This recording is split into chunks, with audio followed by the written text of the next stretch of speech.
안녕하세요.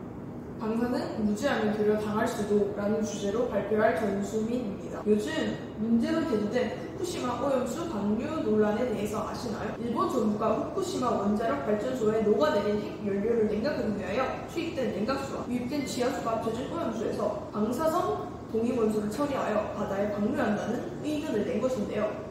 이를 잘못 처리하게 되면 방사능 피폭을 당할 수도 있기 때문에 지금 찬반 논란이 굉장히 거세게 일어나고 있습니다. 하지만 지금 이 후쿠시마 오염수 방류보다 더욱 위험한 방사능 노출이 있는데요. 바로 CT입니다. CT는 병원에서 몸을 찍는 기기인데 왜 위험하지? 라는 의아함을 가지실 수 있습니다. 같이 한번 알아보도록 합시다. 다른 OECD 국가들에 비해서 한국 사람들이 병원에서 CT 촬영 같은 의료 영상 촬영을 많이 하는 편이라고 합니다. 자신의 건강을 챙기는 거는 좋은데 불필요하게 촬영을 할 경우 방사선에 많이 노출될 우려가 있습니다. 신민희의 의학 전문 기자가 이 내용을 설명합니다. 55살 이모 씨는 코로나19 백신을 맞은 지 일주일 뒤 아랫배가 아파 응급실을 찾았습니다. 의사는 추천하지 않았지만 부작용이 아닌가 걱정이 돼 복부 CT를 찍었습니다. 다행히 이상은 없었습니다.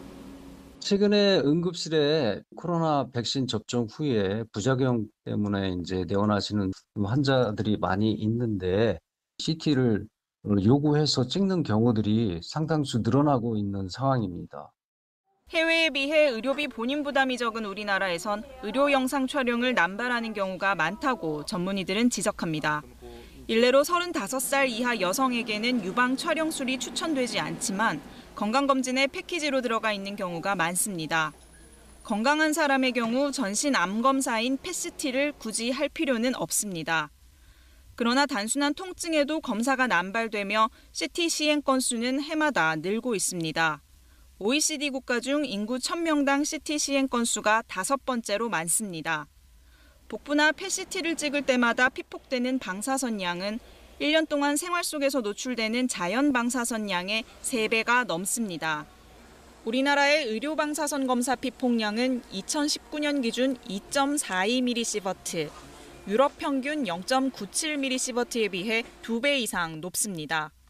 영상에서 나왔듯이 이제 한국의 방사선 피폭량은 약 6.mSv라고 하는데요. 일반인의 경우 1회가 연간 방사선 노출 공고 기준치입니다. 평균보다 약 2배 정도 더 많이 피폭되고 있는 것을 볼 수 있죠. 이 기사에서도 마찬가지로 후쿠시마 걱정할 게 아니야. CT 촬영실 방사능 이만큼이라는 이야기를 하고 있는데요. 후쿠시마 걱정할 게 아니에요. 우리가 CT 한번 찍으면 어마어마한 양이 들어가는데 일반 국민들은 그냥 의사가 찍으라고 하니까 또 내가 궁금하니까 등등 방사선에 무지한 지식을 보여주고 있습니다. 그렇다면 우선 CT란 정확히 무엇일까요? CT 스캐너를 이용한 컴퓨터 단층 촬영법으로 일반 촬영으로 나타낼 수 없는 신체 단층 영상을 기록하여 나타낸 장치입니다. X선 초음파를 여러 각도에서 피사체에 투영하고 이를 컴퓨터를 재구성하여 피사체 내부 단면의 모습을 화상으로 처리하는데 종양 등의 진단법으로 널리 알려져 있습니다. 그런데 이 CT에서 방사능이 발견된다는 것인데요. 방사능은 크게 이온화 방사선과 비이온화 방사선 두 가지로 나뉩니다. 우리가 흔히 방사선이라고 부르는 것은 방사선을 뜻하는데요. CT도 바로 이 이온화 방사선이 발견됩니다. 이온화 방사선이란 정확하게 이온화 작용을 일으키는 방사선을 뜻합니다. 물은 신체의 70% 이상을 차지할 정도로 많이 존재하는 분자이며 물의 이온화는 강력한 산화 효과를 지닌 과산화물을 형성합니다. 물이 자동 이온화 반응을 하고 우리는 이 물의 이온화를 자동 이온화라고 부릅니다. 물이 자동 이온화 반응을 하고 나면 산성을 띠는 물을 만들어냅니다. 당연히 물로 이루어진 우리의 몸이 산성을 띠는 물로 바뀐다면 몸이 위험할 수밖에 없대요. 일반적으로 세포 수준의 방사선 손상은 4단계로 이루어지는데요. 1단계, 물리적 단계로 방사선 에너지에 의해 물이 이온화되고 2단계, 물리화학적인 단계로 이온화된 물이 다른 물 분자와 반응하여 과산화물을 생성하는 단계입니다. 3단계는 화학적 단계로 과산화물이 세포의 단백질, 효소, DNA 등에 작용해서 이들을 산화시키거나 활성을 잃게 합니다. 마지막 4단계는 생물학적 단계로 장기적으로 일어나는 변화인데요. 세포의 손상 정도가 가볍다면 스스로 복구 가능하나 일정 임계치를 넘어서면 세포 분열의 지연 혹은 중단이나 세포 사멸이 나타나기도 합니다. 방사선에 의한 세포 사멸 현상은요. 한 번에 높은 방사선 양이 노출될 때 나타나는데요. 세포의 DNA 구조는 이중나선 구조로 이루어져 있어 2개의 가닥이 있습니다. 방사선은 이러한 세포 DNA 가닥을 끊어버립니다.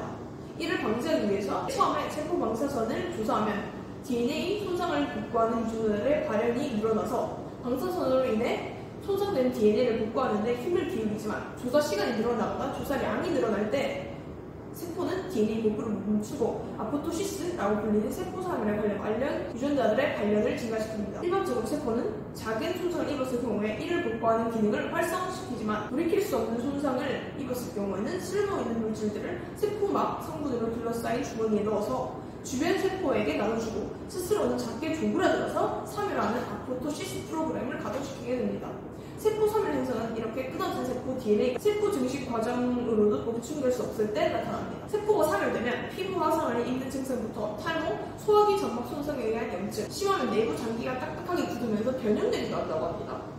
하지만 이처럼 DNA가 가닥이 끊어진 모든 세포가 사멸하는 것은 아닙니다. DNA 가닥이 끊어져 한 번에 사멸시킬 정도의 방사선 양이 아니라면 세포들은 이 부위를 빠르게 연결해서 회복을 시도합니다. 그러나 이 과정에서 조금씩 변형이 된 DNA 세포들이 돌연변이를 일으킬 수 있습니다. 이런 돌연변이가 인체에 미치는 가장 큰 영향이 우리가 쉽게 아는 암입니다. 20-30년 장기간에 걸쳐 돌연변이 세포가 증식한다면 결국 암을 유발할 수 있는 것이죠. 즉 방사선 조사는 유전자의 발현에도 영향을 미치지만 이들의 이상 및 손상은 장기적 또는 영구적으로 남을 수 있다는 거죠. 마지막으로 방사선이 세포에 남기는 가장 큰 흉터는 바로 생식세포에서 나타나는데요. 일반적으로 체세포에 일어난 변화는 해당 세대에 국한이 되지만 생식세포에 나타나는 변화는 후대까지로 이어집니다. 생식세포 역시 세포 분열이 활발한 곳이기 때문에 방사선에 대한 민감도가 굉장히 높다고 볼 수 있어요. 일반적으로 방사선에 의해 DNA 수준의 이상이 생긴다면 해당 부위의 유전자가 손상된 그대로 복제가 되거나 혹은 손상된 염색체가 세포 분열 시 볼을 나뉘어지지 못하고 한쪽으로만 쏠리는 증상들이 나타나게 됩니다. 이는 그대로 유전적 손상을 지닌 생식세포를 만들어내는 결과로 이어지고 유전적으로 손상된 생식세포는 기형을 지닌 자손을 태어나게 만들어 손상된 생식세포를 계속해서 대문임하게 해주는 겁니다. 그렇다면 방사능 피폭을 줄이는 방법은 무엇이 있을까요? 첫 번째, CT를 교체하는 방법입니다. 사용 연한에 따른 의료용 X선 영상 증명 장치는 사용 연도가 많아질수록 방사능 피폭 퍼센테이지가 높아집니다. 그렇기 때문에 CT를 자주 교체해준다면 방사능 피폭을 줄일 수 있습니다. 두 번째는 방사능에 관한 기준을 정하는 것인데요. 국제방사선 방호위원회의 연간 방사선 노출 공고 기준치에 의료 방사선에 관한 기준이 없습니다. 그렇기 때문에 이에 관한 기준을 정해놓아야 피폭 저하가 줄어들 것이라고 보입니다. 마지막 1년 CT 공고치를 넘지 않는 것인데요. 1년 CT 최대치인 3번을 넘지 않도록 합니다. 또한 찍었던 부위를 또 찍지 않도록 유의하는 것이 바로 방사능 피폭을 줄이는 가장 좋은 방법이라고 생각합니다. 건강을 위해서 찍는 사진이지만 잘못 이용하면 오히려 독이 될 수 있는 CT 촬영. 의사뿐만 아니라 시민들도 CT 방사능 피폭에 관한 지식을 가지고 있어야 자신의 몸을 더욱 안전히 보호할 수 있게 됩니다. 이 영상을 보고 CT 방사능에 대해 정확히 숙지하시고 올바른 치료로 이어지게 하면 좋을 것 같습니다. 자신의 몸을 건강히 지키는 방법은 자신이 가장 잘 알고 있어야 합니다. 기도드리겠습니다. 하느님 아버지, 이 영상을 시청한 모두가 방사능에 대한 지식을 가져 치료받아야 할 상황이 왔을 때 정확하게 대처할 수 있도록 도와주시고 항상 건강할 수 있도록 도와주세요. 예수님의 이름으로 기도드립니다. 아멘. 감사합니다.